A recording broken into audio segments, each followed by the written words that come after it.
Colossenses 1:15. Ele é a imagem do Deus invisível, o primogênito de toda a criação. Pois nele foram criadas todas as coisas nos céus e sobre a terra, as visíveis e as invisíveis, sejam tronos, sejam soberanias, quer principados, quer potestades. Tudo foi criado por meio dele e para ele. Vamos dizer isso juntos? Tudo foi criado por meio dele e para ele. Ele é antes de todas as coisas, e nele tudo subsiste. E o comecinho do versículo 18, ele é a cabeça do corpo, que é a igreja. Pai, nós estamos aqui diante da tua palavra e pedimos que ela fale mesmo ao nosso coração, que ela nos revele Cristo, aquele que nós dizemos amar, queremos conhecer cada vez mais. Nos ajuda nessa missão, Senhor. Nos capacita nessa missão, que possamos amar o Senhor de todo o coração, de toda a força, de todo o entendimento, em nome de Jesus, amém, amém. Eu já tive a oportunidade, obrigado Vini, de caminhar com algumas pessoas, e pessoas que estavam curiosas a respeito da fé, que ainda de fato não tinham fé, mas queriam entender um pouquinho mais sobre a nossa fé. E eu já tive a oportunidade de caminhar com algumas dessas pessoas e ensinar alguns preceitos da fé.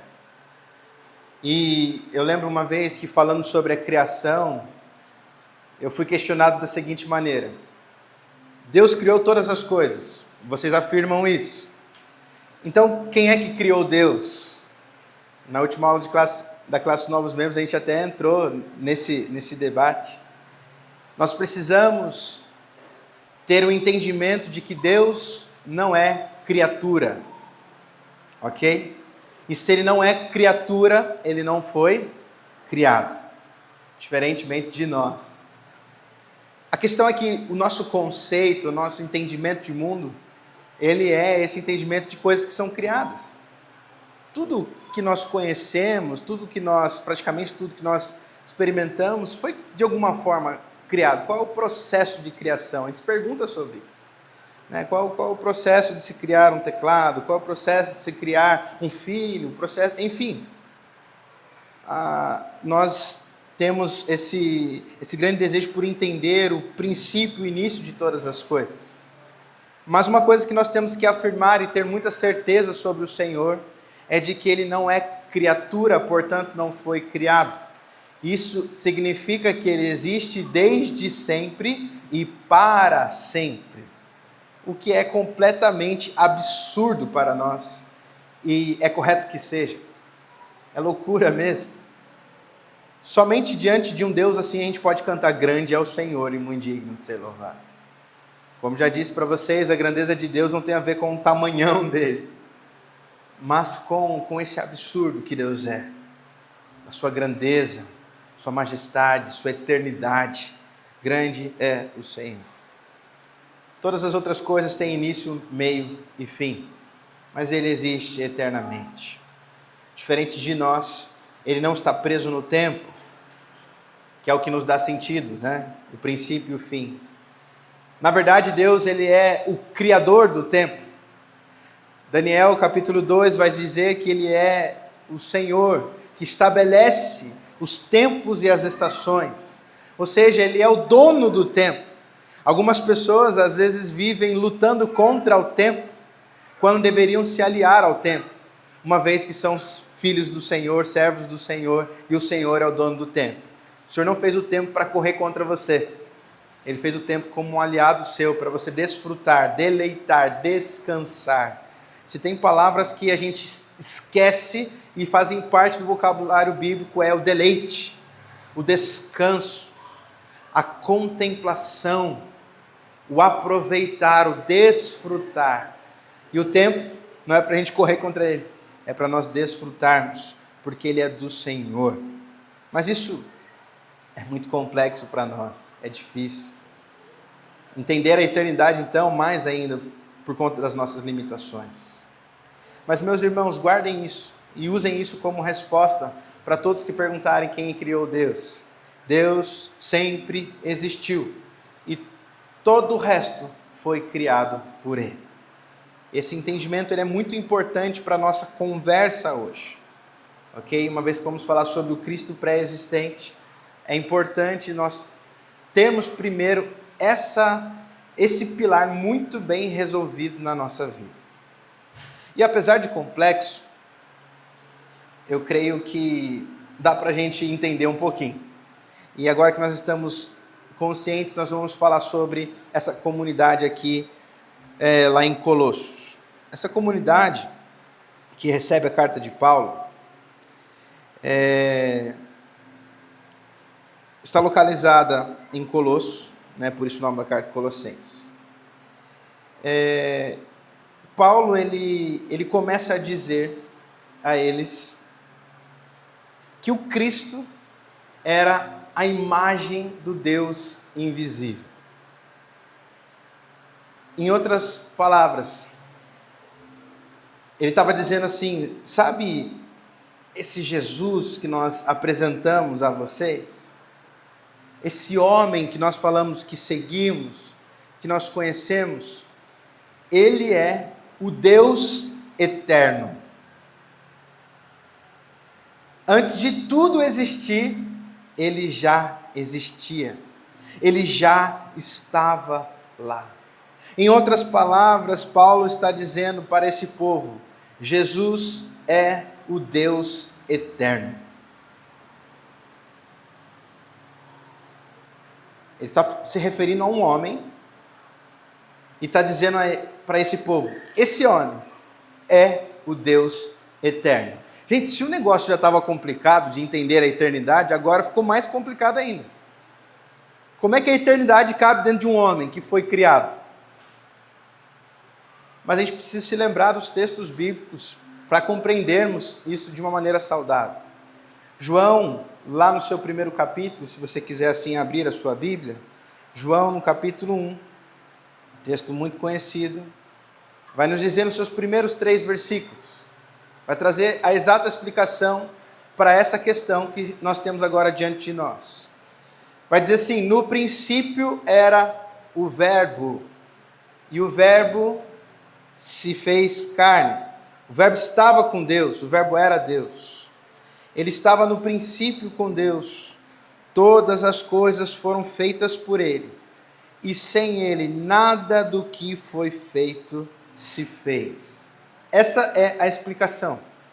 Lá no princípio era o Verbo, era a palavra, era o Cristo. O Cristo estava com Deus. O Cristo era Deus. Olha todas as afirmações que nós temos aqui. Estava no princípio, estava com Deus, era Deus.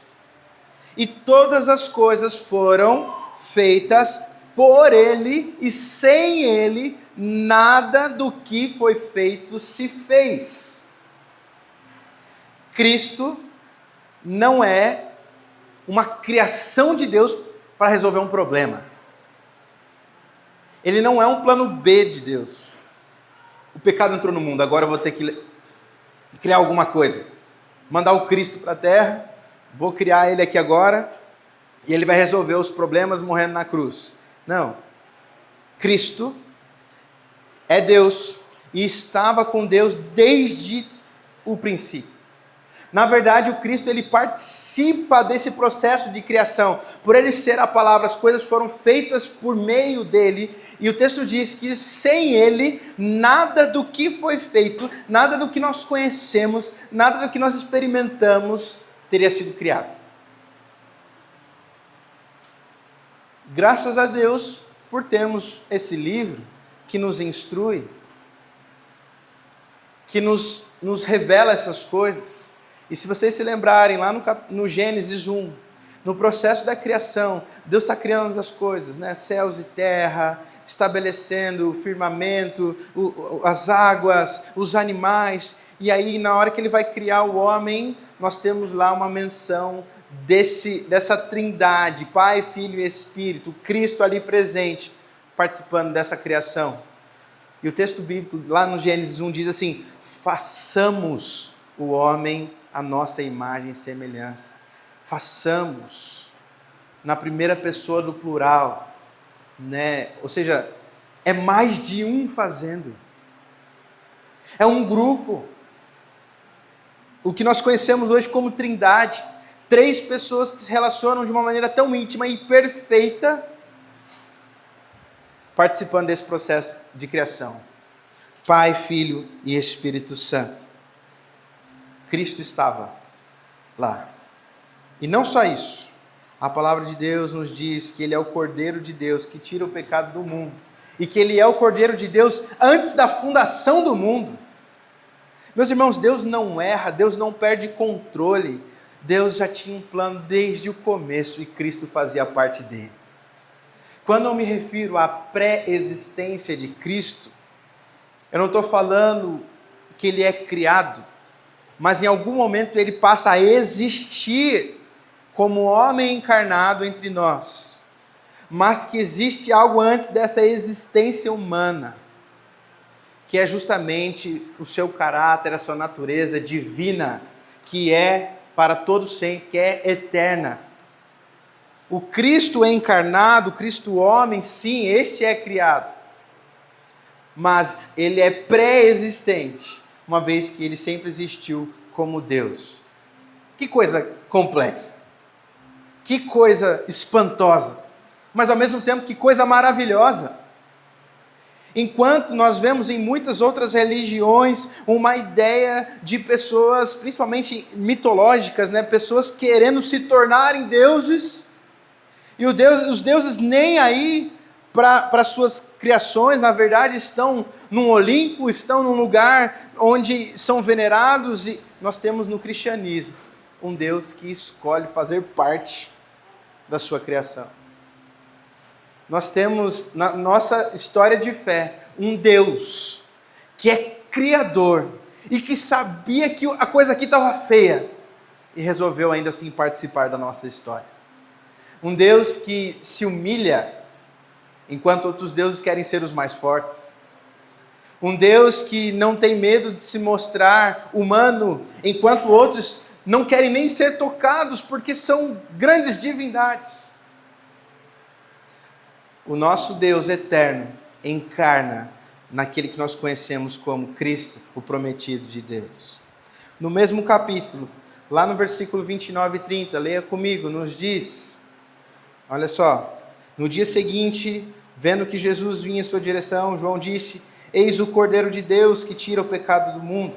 Este é aquele a respeito de quem eu falava quando disse: depois de mim vem um homem que é mais importante do que eu, porque já existia antes de mim. João é mais velho do que Jesus, ele é parente de Jesus. E ele afirma que sim, gente, eu estou falando desse, que era quem eu estava preparando o caminho para ele. E apesar de, nesse plano terrestre, eu ser o primo mais velho, ele existia antes de mim. Há 2000 anos atrás, João já teve o entendimento da eternidade do Cristo. E sabia que era privilégio tê-lo ali. É por isso que ele diz: eu não sou nem digno de desatar as suas sandálias. É por isso que no capítulo 3 de João ele diz assim: olha, importa que ele cresça e que eu diminua. Porque João sabia que não era sobre ele. Assim como nós hoje aqui declaramos, não é sobre quem está pregando aqui, sobre quem está cantando, sobre a placa da nossa igreja, mas é a mensagem que nós carregamos do Cristo, do Deus eterno, que se encarnou e morreu por nós, e nos livrou de um grande perigo. Essa é a mensagem que nós anunciamos, essa é a mensagem que nós queremos carregar nesse Natal. E no domingo, como hoje, que começa esse tempo da expectativa, da espera pelo Natal, eu quero convidar vocês a esperarem ansiosamente pelo Cristo, que já veio, mas que agora diz que vai voltar. Mas enquanto não volta, nós continuamos contando a sua história. E eu sei que todo mundo aqui já sabe a história de Jesus. Todo mundo já assistiu um desenho, todo mundo já leu a Bíblia, todo mundo já viu um filme, todo mundo já ouviu algo sobre Jesus. Mas essa é a única mensagem que nós temos e é a mensagem que nós continuaremos carregando. Que Cristo, o Deus eterno, Ele veio a este mundo para nos livrar de um grande perigo, para nos resgatar de um grande mal. O Cordeiro de Deus que tira o pecado do mundo. Como João disse aqui, eu quero dizer para vocês, é a respeito de quem eu falo. Mais importante do que eu, que existiu muito antes de todos nós, que nos criou. Nós precisamos entender essas características do Senhor para darmos continuidade no assunto. Nos muitos assuntos que ainda vão vir nas próximas mensagens. E eu espero, como eu disse, que vocês fiquem ansiosos, no bom sentido da palavra, por isso. Porque quando nós falarmos sobre encarnação, nós estaremos falando desse Deus eterno, com toda a sua magnitude se tornando homem. Quando nós chegarmos na Páscoa, no ano que vem, nós falaremos sobre esse Deus sendo crucificado. Esse Deus eterno que, como homem, teve cravos enfiados em suas mãos. Do Criador do mundo sendo esmagado por sua criação. Que coisa absurda. Thomas Oden, um teólogo sistemático, ele diz o seguinte: sem a premissa da pré-existência não há conversa sobre encarnação. Se Cristo não é pré-existente, não tem como ele encarnar. Se Cristo já não existe antes desse plano terrestre, não tem como ele ser o Deus encarnado. Então, a premissa da pré-existência é importante para a conversa sobre a encarnação. Porque a encarnação, ela necessita que o Filho exista previamente. Todo mundo me acompanhando aqui? Então Jesus, assim como nós fizemos essa afirmação sobre Deus Pai, Jesus, o Filho, Ele é também de eternidade a eternidade, o Deus Emanuel, o Deus conosco. Na teologia nós falamos sobre teofanias. O Antigo Testamento, ele registra a aparência contínua de Deus aos patriarcas e aos profetas na forma de um homem. O nome nas Escrituras para esses indivíduos é o anjo do Senhor. Se vocês se lembrarem, o anjo de Deus. Em diversas menções do Antigo Testamento, nós temos lá: e o anjo do Senhor apareceu para fulano de tal. E o anjo de Deus apareceu para o outro tal. Tem um dicionário bíblico que vai dizer o seguinte: anjos de Deus geralmente significa a imagem do Deus invisível. Deus manifestando a si mesmo. Então nós temos em Cristo a imagem do Deus invisível. Mas nós temos no Antigo Testamento também o Senhor manifestando a si mesmo a partir do anjo de Deus, que de certa forma quer dizer também imagem de Deus invisível. Ele aparece a Abraão quando ele ia oferecer Isaque como sacrifício, e ele traz um cordeiro para suprir o sacrifício. Ele aparece na fornalha quando 3 homens foram lançados para serem queimados, e então os livra da morte. São tantas aparições do anjo do Senhor, e agora nós nos deparamos com o próprio Cristo dizendo: antes que Abraão existisse, eu sou, eu existo. E Paulo reafirma isso dizendo: Ele é a imagem do Deus invisível. Meus irmãos, se a gente não entendeu ainda, a gente tem que fazer mais esforço, entender. Ele estava lá com o Pai desde a eternidade, antes do princípio, antes das coisas serem criadas, Jesus estava lá. Agora, meus irmãos, nós precisamos fazer uma escolha. E essa talvez seja uma das escolhas mais importantes da nossa vida. Ou nós cremos que Jesus é o Deus eterno de fato, e essa é a primeira opção, ou nós estamos dando ouvidos a um lunático. Porque o próprio Cristo, como homem, veio e afirmou todas essas coisas. Imagina um homem entre nós dizendo: olha, antes do Abraão eu sou. Isso milhares de anos depois do Abraão. O homem entre nós dizendo: quem me vê, vê o Pai. Então é o seguinte: ou nós cremos que Ele é o Filho de Deus, o Deus eterno, ou a gente é mais louco que Ele. e está dando ouvidos a um louco. Em 1936, um homem formulou uma ideia que foi reforçada depois por C.S. Lewis. E eu quero ler com vocês essa ideia porque é maravilhosa. Olha só, ele fala sobre Jesus. Ele diz assim: primeiro, se ele alega ser Deus e de fato não é, então ele é um louco. Segundo, se ele não é Deus e nem um louco, então ele é um mentiroso. E ele engana os outros com a sua mentira. Terceiro, se ele não é nenhum desses três, então ele é Deus. Você só pode escolher entre uma dessas três possibilidades. Se você não acredita que ele é Deus, você tem que considerar que ele é louco. Se você não consegue ver ele como nenhum desses dois, nem Deus, nem louco, você tem que ver ele como um mentiroso. Agora, se Jesus para você não é nem louco, nem mentiroso, então ele é Deus. Jesus é Deus. E não há necessidade de provarmos se Jesus é Deus ou não. Tudo que nós temos de fazer, a fala do C.S. Lewis, né? É descobrir se ele é um lunático ou mentiroso. Porque se ele não é nenhuma dessas coisas, a terceira é uma verdade. Ele é o Filho de Deus. Ele é o Deus encarnado. Então, meus irmãos, por favor, guardem isso no seu coração. Jesus não é mais um filósofo para nós colocarmos nas prateleiras de livros, juntamente com outros sábios. Ele é o Filho de Deus. E ele não aceita apenas a sua admiração como alguém que disse belas palavras. Ele quer a sua adoração. Infelizmente, muitas pessoas escolhem enxergar Jesus como alguém que tem boas ideias, como um homem ético, como um homem moral. Quantas pessoas não falam sobre isso? Eu gosto das ideias de Jesus, eu me simpatizo com as ideias de Jesus por conta do amor ao próximo, isso e aquilo. Só que Jesus não quer simpatizantes.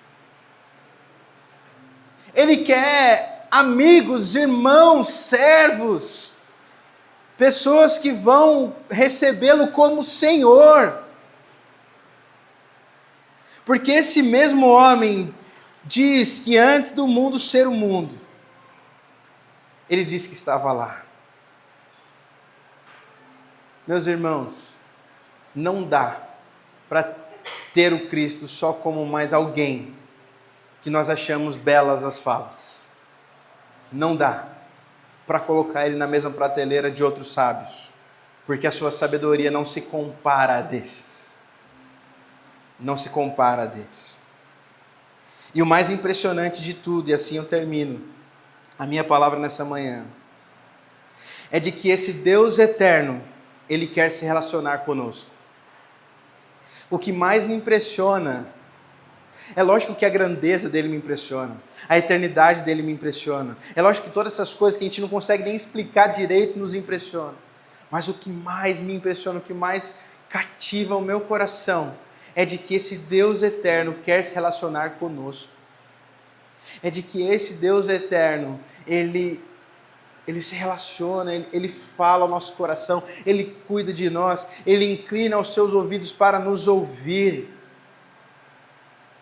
Ele nos chama a atenção, Ele nos corrige, Ele nos ama, Ele nos acompanha, Ele nos instrui, Ele nos dá discernimento, Ele nos dá entendimento, Ele nos faz prudentes, Ele nos faz sensatos, Ele nos faz mais que vencedores. Esse Deus eterno, que poderia simplesmente ficar sentado num alto e sublime trono, recebendo toda a glória do mundo, Ele quer se relacionar com cada um de nós, e Ele se inclina do seu trono para nos ouvir. Meus irmãos, que privilégio é poder servir a esse Deus eterno. Sabe o que me deixa mais inconformado? Ontem teve, não sei, acho que foi ontem, final de campeonato, Palmeiras e Flamengo, e você vê as grandes filas, e você vê as multidões, e as torcidas, e o povo bradando e gritando por celebrar uma vitória, sabe, um momento especial para o time, e nós que temos o Rei dos Reis, o Senhor dos Senhores, aquele que estava sentado no alto sublime trono, encarnado e disposto a se relacionar conosco, nós fazemos pouco caso de erguer as nossas vozes para Ele. É tudo mais complicado. Não, fica para a última hora, eu estou cansado, estou com preguiça, não vai dar, e isso e aquilo. E as pessoas estão se matando pelos times delas. Mas para a gente pedir para exaltar o nome do Senhor é uma grande dificuldade. Eu não sou contra a torcida. Eu não sou um torcedor de futebol, mas eu torço em outras coisas. Eu vibro com outras coisas.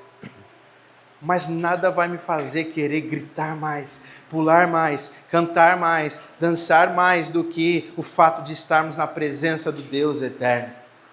Meus irmãos, essa palavra de hoje, ela tem que nos motivar, ela tem que nos impulsionar, ela tem que nos fazer, sabe, vibrar de fato pelo Senhor, porque o mais impressionante de tudo é que esse Deus tão complexo, tão grandioso, tão maravilhoso, se relaciona conosco. E não só mas insiste na relação. Ele insiste. Sabe quando você não quer? Quando você está ali, sabe, vivendo a sua vida, fazendo as suas coisas, quantas vezes o Senhor já não te deu uns tapinhas assim na cabeça, falando, ô, volta. Quantas vezes o Senhor já não te chamou a atenção? Quantas vezes o Senhor já não te levou para tempos de oração? Falando, cara, você é muito cabeça dura, volta.